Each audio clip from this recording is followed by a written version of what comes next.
Hey y'all, welcome back to Spirit of the Outdoors. Y'all seen my catfishing video. We had a few struggles. You seen me break a line when we were pulling chicken lines. We were getting slack in them. At times when we would pull them up, check the bait, the fish would be wrapped around the lines. So I am taking lines apart. In fact, I done took this one apart. The one that broke, I have already totally rebuilt it. Here it is. But I'm going to show you what I am doing to improve the line. I have all of my barrel swivels. Now, all of these swivels, y'all, these are brass. I know a lot of guys use stainless. This is a 4/0 swivel. That's a pretty good size swivel, but y'all, you don't want a weak point in this swivel when you're trying to catch big catfish. So, this is my same 50-foot leader of line right here. This one actually may be a little more than 50 foot. I think this one right here is just a tad shy of 50 foot. But I wanted to mitigate some of these problems that we had. So, number one, I'm going to make my line out of number 72 bank line. Tarred, twist, bank line. The reason I'm going to 72 is because my hooks that are in my bucket on my quick snaps, let me show you them.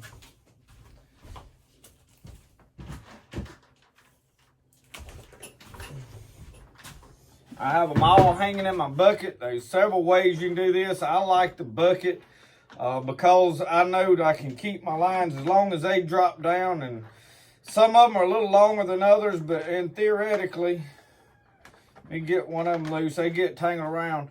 When you hang that on there, it stops right here. Some of mine are a little too long. Not really a huge problem. It just creates tangling in here. A little more difficult to get them out. But if you time to where that don't quite touch the bottom, that's golden. But this is 36 bank line. And you see I've got these quick snaps looped on. You can tie them any way you want to do it. These I tied. You can loop them. But these are 7/0 hooks. But you want this line to be smaller than your main line. Because you've seen us break a main line. The rest of those fish on that line, we lost. I could have went back had I had my grapple with me and found them. Yes. All right. Two things I'm doing. And y'all always, in fact, a lot of times instead of cutting this line with my pocket knife, I just burn it in two because it singes it. I'm going to drop all 25 of these swivels onto this line right here. We're going to build a new line. I wish I had something to put that on where I could just kind of pull it off, but I need it to where I can get it on and off so I can tie my loops. And I'm going to show you how I'm tying this. It may take me a second. Now, the reason I'm threading these down on there is the other line I had. I'll show you one of my old lines that I hadn't rebuilt yet. On this line, you can see right here that I just came off and tied a loop.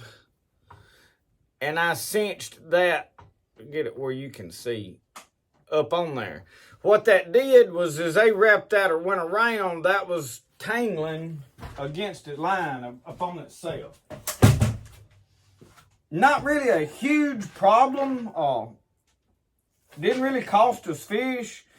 The thing that cost us fish was the way that we had it set up. Not quite perfectly. Now, I had a friend of mine, one of my cousins, is good at catching catfish.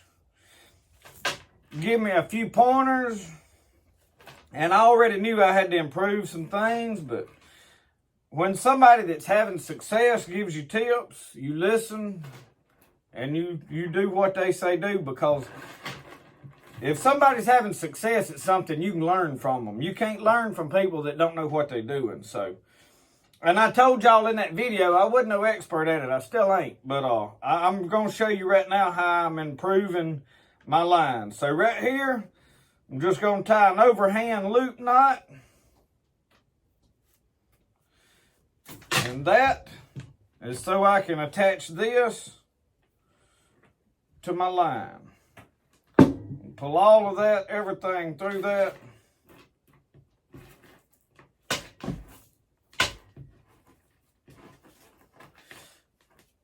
Now I'll have to go out and unroll this somewhere and tighten all this down. I'm not going to make the whole thing right here on this camera.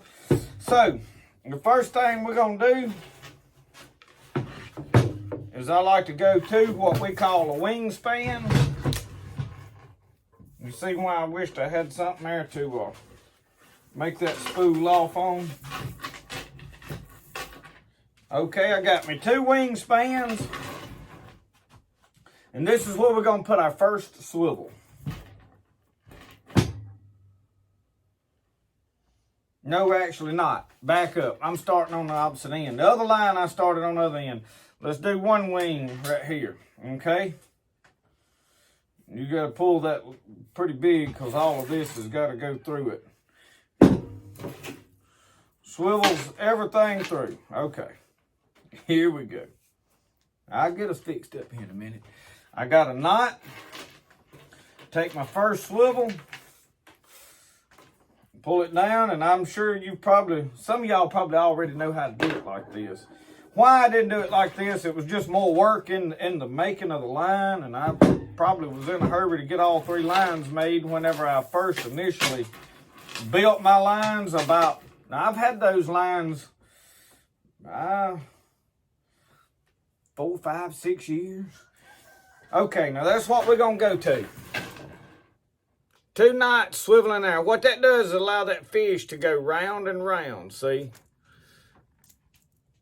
And that won't tangle up as bad. I'm not going to say it won't tangle up at all. So now what we're doing, wingspan, tie the knot. And you got all your stuff on there. Pull it through.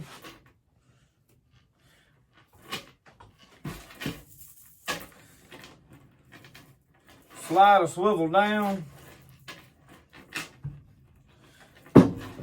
Take all the rest of it through your loop. Hook it with your thumb where it pulls down. And see, you come up just that quick, you got another one. Now I'm going to do 25 hooks. So the next thing that I'm going to change, and I'm going to go ahead and mention this, right along here, I'm probably going to tie me a loop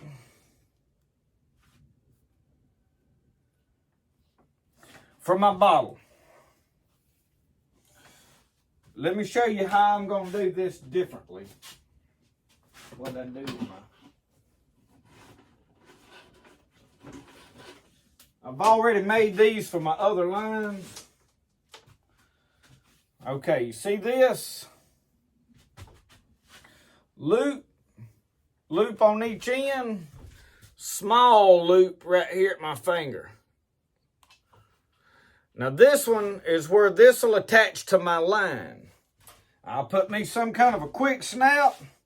I may put another swivel on there, but this has to attach to this line. And what you're going to do, when you pull tight, I'm going to have a weight on this lower end. Brick, piece of steel, whatever. It's going to sit on the bottom. The bottle's going to pull it up. And what that's going to do is pull your line to a certain height across that bottom of that river. That way, you're not tangling and everything. Our line, we missed a lot of fish because our line was laying on the bottom in a lot of areas. We were getting tangled up and stuff because it was laying on the bottom. So this is how you fix all of that. I'm going to get this line made up. I'll pick you back up whenever I get all of these swivels on there and get toward the end of this. Okay, we down to our last swivel. And y'all, I'm rolling them up as I build them. You see I got this whole thing right here. Okay. Now, last swivel, I want to come another wingspan. And I'm going to put me a small loop.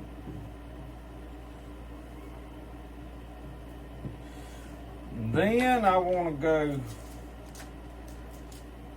at least 2 wingspans.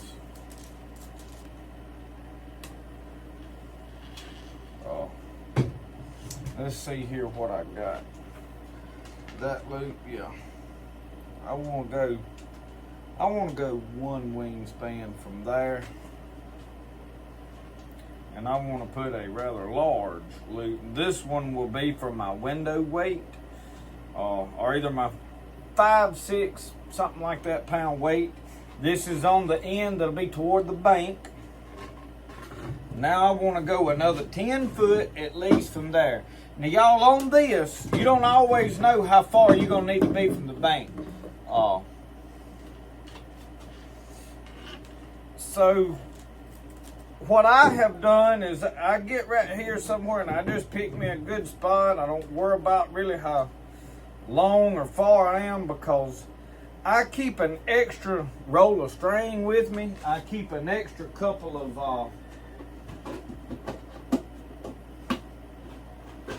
I don't even know where all my stuff's at this point. This is my bucket right here. I keep all my lines in. I keep that roll of number 36 with me right here. Now this is just a hank pulled off of already pre-cut cord. You may need to pull that line however far you want to, so that your first hook, that you can go to the bottom for the way I'm setting this up. So anyway, I got some of my bottles in there, 3 rolls of my line. I'm changing them out and building new. Okay, that's the end of that. We're gonna cut this off.